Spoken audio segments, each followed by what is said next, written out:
What up, y'all? It's Icyy back with another a reaction video.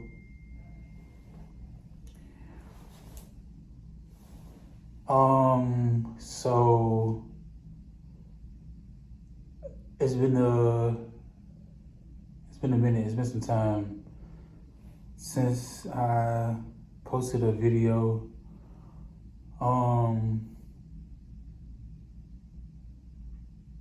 Yeah.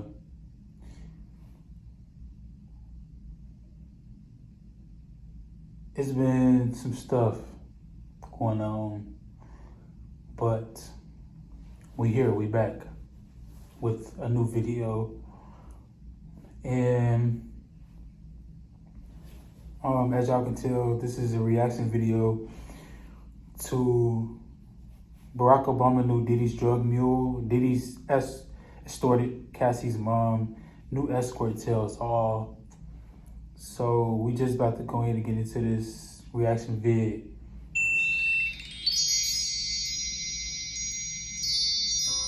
Hello everybody, welcome to the Impressive channel.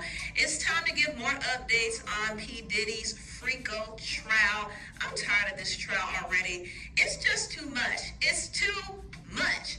But just to recap, P. Diddy is facing racketeering, trafficking, and prostitution charges. And last week, his ex-girlfriend of almost 11 years, Cassie, took the stand and she exposed all the horrors that he put her through. And I did do a couple of videos recapping all she said. He was out here flexing his power and he was carrying out his crimes and using his network of... When do y'all think when do y'all think he getting out? When do y'all think he getting out? Knowing all the stuff that he did and all the charges that he facing, when do y'all think that he getting out? I know there's even some more stuff to come out. Like this is not even everything probably, but when do y'all think he getting out? Put a date in the comments. People to help cover up his crimes. He was accused of bribery and he attempted to bribe the security guard to cover up the beatdown that he gave Cassie at the Intercontinental Hotel. He was already guilty of transporting escorts to engage in prostitution, and he had his main ex-worker, Cassie, pay off these escorts, and also he used travel agents to fly escorts in for the freak-offs. Not to mention, he was accused of arson. He made threats and had people blow up Kid Cudi's car. He also used abuse, threats of violence, and coercion to intimidate Cassie. He would blackmail her and threaten to release her ex tape if she didn't fall in line. So there's a slew of things that Diddy has been accused of so far. And in my opinion, I do think it supports the case that the prosecutors have against him. But we'll see how this whole thing continues to pan out. Let's get into day 6 and 7 of the trial. It's a doozy once again. What is going on? What happens? Like, that's like, at that point you're not even called or labeled like a menace. I know he claimed that he a bad boy, but if I do say so myself, gang, this is too much. It's too fucking much. We left off with Don Richard's testimony against Diddy. Now, if you don't know, Don was signed to 2 groups under Diddy, one named Danity Kane and another one named Dirty Money. She worked with Diddy from 2004 to 2011, and she currently has her own active lawsuit against Diddy. Now, she did detail the incidents where Diddy put his hands on Cassie. However, there were some inconsistencies that were pointed out in Dawn's testimony, especially when it came to the skillet story. Now, she said Diddy swung a skillet at Cassie and abused her. And she said after the incident, Diddy threatened her and her group member, Kalina, not to tell, and said that people go missing when they tell. But Diddy's defense kind of showed that her story changed a few times from what she said on the stand versus what she told the prosecutors versus what she said in her lawsuit. And there are some other inconsistencies that were pointed out as well. Not to mention, she was called out by Diddy's defense for reaching out to Diddy to work with him in 2020, which actually made a good argument for the defense to say, why would you want to work with somebody who you claim threatened you and who you claim was volatile? So they did shred Don on the stand, but Don wanted to work with Diddy for the same reason why a lot of people in Diddy's circle wanted to work for him. They wanted money. And, you know, even Cassie, even though she's very much a victim, she didn't stay around without getting some payment. You know what I mean? So people had an incentive to be around Diddy, and that's something we have to acknowledge. But with Cassie, it was harder for her to leave because Diddy did have control over a lot of aspects of her life. That is the truth. And Diddy had tapes on her, tapes that she's ashamed of. And she was a battered woman. She had battered woman syndrome. She was also a drug addict. She also had some form of Stockholm syndrome. There were a lot of things mentally that was keeping her with Diddy. You know what I mean? Even though she had the choice to leave, it wasn't easy to break away. And because Diddy did provide a lot for her, he felt like he owned her. And so, yeah, it was hard. It was hard, but money was definitely a factor. Just like money was a factor for Dawn when she wanted to work with Diddy again. And she did a lot of songs for Diddy that she never was compensated for. So she's owed some money. She definitely is. Now, the prosecutors did bounce back with their next witness named Carrie Morgan. And Carrie was actually a good friend of Cassie's for 17 years. And she hung out with Cassie and Diddy, and she did witness Diddy abuse Cassie. She looked like Cassie a little bit. She said she saw Diddy pull her hair, kick her, and push her, but Cassie never reacted. Sometimes Diddy would obsessively call Cassie's phone 50 times, and if she didn't answer, he would send his staff to reach her. And he would even call Carrie to look for her a lot. Carrie recalled one incident where Diddy kicked Cassie, and Diddy's right-hand woman, Christina Porum, and one of his security guards, Ruben, saw it and they wouldn't intervene. And Carrie and Cassie ran away from the house and hid by somebody else's doorsteps. There was also another incident that happened in Jamaica 2013. This shit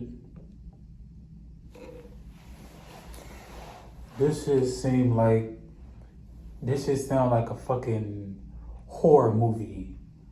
Literally a horror movie. Like horror. She 30 horror. Now this just sound like a horror movie though. That shit not cool though. Like imagine living your life like that. Don't nobody, bro, that shit's, bro, you trapped. That's the point when you fucking trapped. It's too much. You get away from that shit. It's too much. Where Carrie said she saw Diddy drag Cassie by her hair down this 10-foot hallway, and he pushed her and her head hit a brick. And Cassie ran away to a wooded area, and Carrie had to find her. And when she found her, she waited with Cassie in a ditch for what seemed like hours. So they were in the woods hiding. Also, Carrie witnessed what happened after the hotel beatdown. When Cassie went back home, she was there with Cassie, and she heard Diddy bang on Cassie's door like 50 times. He raised so much of a commotion that the police was called.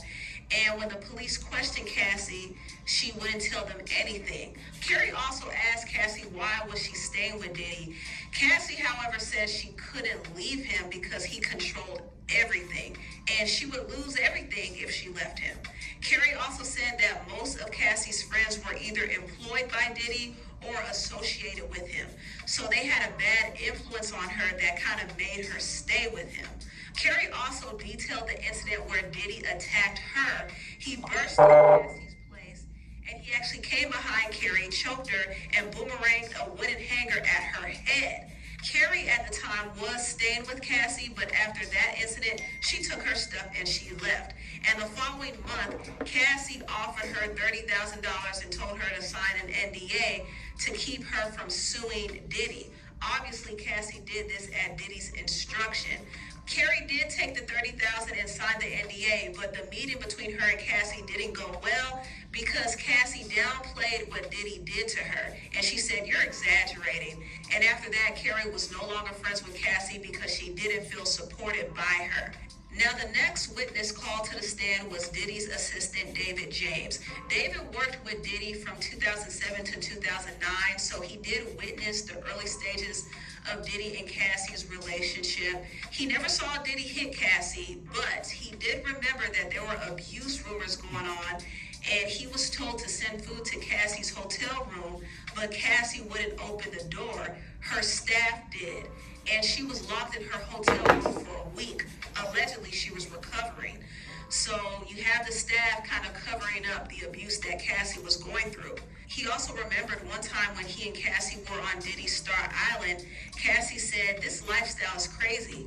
And David told her to leave. And Cassie said she couldn't because Diddy controlled her career and was in charge of everything. And so David admitted that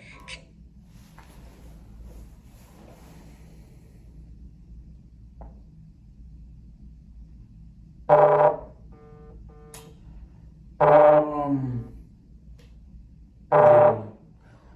Leave, get out, y'all. If y'all know anybody that's in a situation like this, encourage them, tell them to leave, get out. It's never too late to get out, just leave. It's not worth it. Like, there's always better out there. This whole shit is like, yeah. Cassie really wasn't in a position where she could easily leave. And also, David recalled a time when Diddy was talking to one of his business associates, and he said that Kim Porter, who is the mother of his children, was his queen, whereas Cassie was just moldable. Diddy said, "I got her right where I want her. She's young." So Diddy knew that he was taking advantage and controlling Cassie. And yes, Cassie stayed. She did stay, and she was even complicit in some of Diddy's activity. But Diddy's assistant said that it wasn't really easy for her to leave. David also admitted to stocking Diddy's bags with drugs. He would stock ecstasy and Percocets and even coke for Diddy to use and even give to his friends. And that kind of highlights how Diddy used his staff to transport drugs. Diddy's defense did, however, highlight that Diddy wouldn't ask David to pack coke for him. David would do that on his own because he felt like that was a part of his task. So that kind of incriminates David. Also, David confirmed that One Stop, who is Diddy's drug dealer, would bring drugs to Diddy, and Diddy would take them and give them to his friends. That is a crime. And David said that One Stop was a notorious drug pusher, and he served even presidents with drugs, including President Obama. And I was actually shook by this. Not my president, President Obama. This is all alleged, by the way, but not the 44th. Really to me. Also, not the 44th president. Not our only black president. My president is black. My Lambo's blue. Y'all better stop putting Barack Obama's name and stuff. Leave Barack Obama out of this. He don't got nothing to do with this. Leave him alone. Leave him out of this. Why is y'all even putting him in this? What the hell? He don't got nothing to do with Diddy. Like, the fuck? So David said that Diddy tried to blackmail him too. Diddy had footage of him Diddy bopping. He was dancing and partying while he was on ecstasy and drinking Ciroc, and Diddy kept that footage to use to embarrass him and to keep him in line. So once again, Diddy is blackmailing people. That is a crime. Also, David faced intimidation when he was accused of taking Diddy's things. Diddy had his security raid David's belongings, and also he made him take a lie detector test from a former FBI agent. And Diddy did the same thing to his other employee, Capricorn Clark. He used certain people to intimidate his workers. Also, David confirmed the Suge Knight story that Cassie told, where Diddy and his security found out that his rival Suge was in the area, and he and his security got their guns. Diddy actually had 3 guns in his lap, and they tried to pull up on Suge. In fact, Diddy ordered his assistant David to drive them around on this shootout mission. It was so dangerous, and David said this incident caused him to leave. Now, the next witness to hit the stand was Cassie's mother, Regina Ventura. So Diddy tried to extort Cassie's mother. Diddy was angry that Cassie was dating Kid Cudi, so he threatened to release explicit tapes of her, and he also threatened her and Kid Cudi's life. And when Cassie's mother found out about it, she was sick. Diddy even contacted Regina and told her to give him $20K, and she and her husband had to take out an equity loan just to get $20,000 to pay Diddy because they were scared he was going to harm their daughter and release those tapes. Diddy is sick, yo. He is sick. Yes, he pissed me the fuck off. 5 days later, Diddy did. Like, why is you doing all this to people, bitch? Why you feel like you can do all this to people? Why the fuck you feel like you got this much fucking power to do this to people? You're fucking evil, you fucking sick, you fucking dirty bitch. You dirty bastard bitch. Like, what the fuck is your problem, bitch? You deserve everything coming your way. You deserve everything that you got, bitch. I don't like people like you, bitch. You're sick, bitch. Bitch, you're the fucking devil, bitch. You deserve everything that you got coming. And the money back to Cassie's mother. And I assume that he did that because Cassie got back with him, you know. Also, back in 2016, Cassie's mother, Regina, called the police on Diddy after witnessing Cassie and Diddy have a nasty argument. Diddy took Cassie's phone because she was talking to another guy, I assume, and Regina tried to hit Diddy, but Diddy's security D-Rock stood in between them.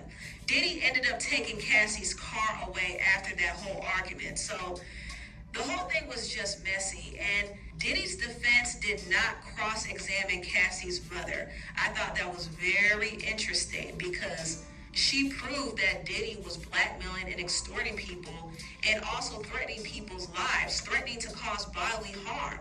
He hired people to blow up Kid Cudi's car. It's so obvious that he's guilty of RICO at this point. Now, another witness that was very interesting was an escort that Diddy and Cassie hired for their freak-offs. His name is Sheree Hayes. He's an exotic dancer called the Punisher. He said that when he first showed up to the hotel, he thought he was going to give a striptease, but he walked into a whole freak-off with Diddy and Cassie. And, of course, it started how it typically starts. Cassie pays him some money up front, and they started lathering oil on each other. You know, Diddy is the baby oil bandit. He loves to see people glistening with baby oil. So as Sheree and Cassie were getting it on, Diddy was in the corner, butt naked, jacking off, wearing a hijab. That's what Sheree said. He covered his face like a Muslim woman. Craziness. And he said he would get paid $2,000 for his little freak-off sessions with Cassie. And one time he was performing so well that Diddy stood up and threw cash on the bed and said, "I like that ish. Take that, take that." Now, what's interesting is Sheree actually wrote a whole book about his erectile dysfunction. It's called In Search of Freezer Meat. And he did detail his experience with this rich couple that we now know to be Cassie and Diddy. And he said sometimes he struggled to perform with Cassie because Diddy was standing right there and he was creeped out at the fact that Diddy was getting so turned on, and he thought Diddy was going to try to get at him too. And he didn't want any parts of that. He wanted to sleep with Cassie, not Diddy. And Cassie and Diddy made a huge emphasis on him finishing. They really wanted him to, to ejaculate. And so he did. And he suspected in his book that when he finished with Cassie, Diddy and Cassie had their own little session. And Diddy allegedly was licking off his semen. Allegedly. That's what he thought in his book anyway. But there was a point in 2016 where he failed to perform, and that was his last freak-off session with Diddy and Cassie. So he was dismissed, and now he has a book out about his erectile dysfunction, or what he would like to call his freezer meat. I really hate this trial, y'all. I hate covering this. But anyway, tell what y'all think about this video down below. Bro, this shit is like,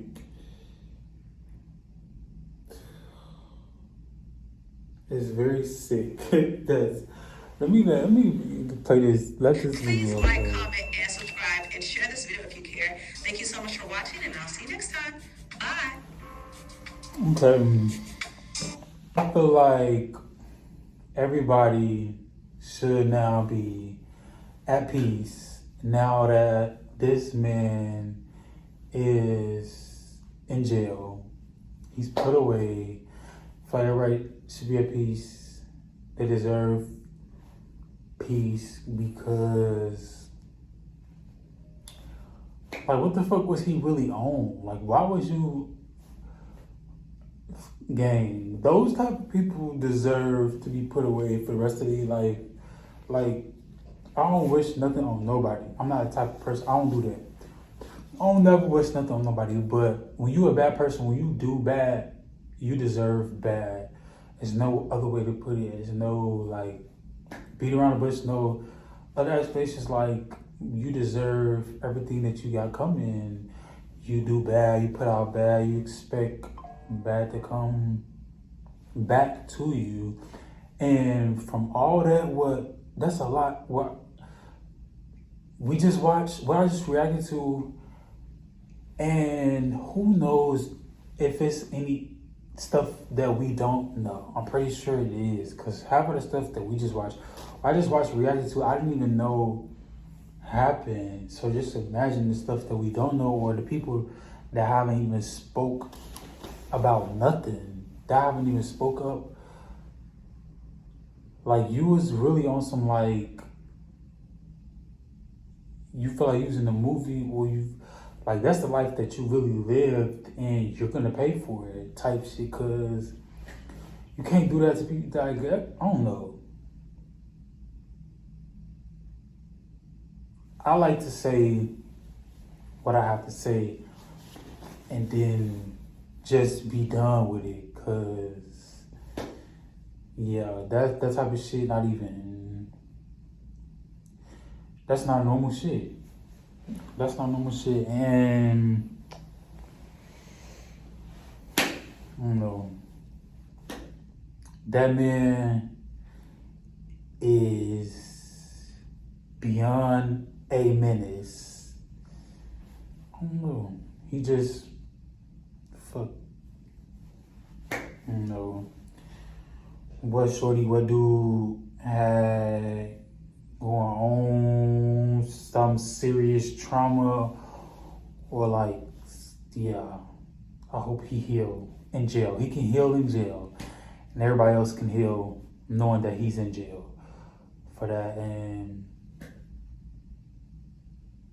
yeah, it's weird, it's wicked. That's all I gotta say. I ain't gonna keep going about this shit, because it's nothing that I don't got shit to do with it. I'm just reacting to it, and I really don't care for him that much. When you do bad,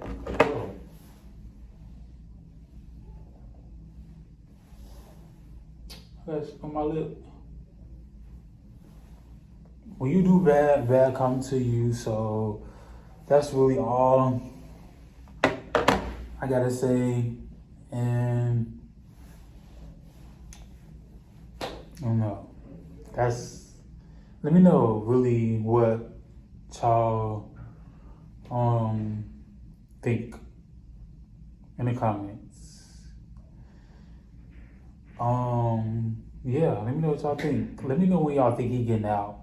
And let me know y'all thoughts. Make sure y'all like, comment, subscribe. Y'all can follow me on my social medias at the Icyy Done or Icyy. I'm gonna see y'all in my next video. Stay tuned. Tune in. For real, for real. It's Icyy, and I'm out. Peace.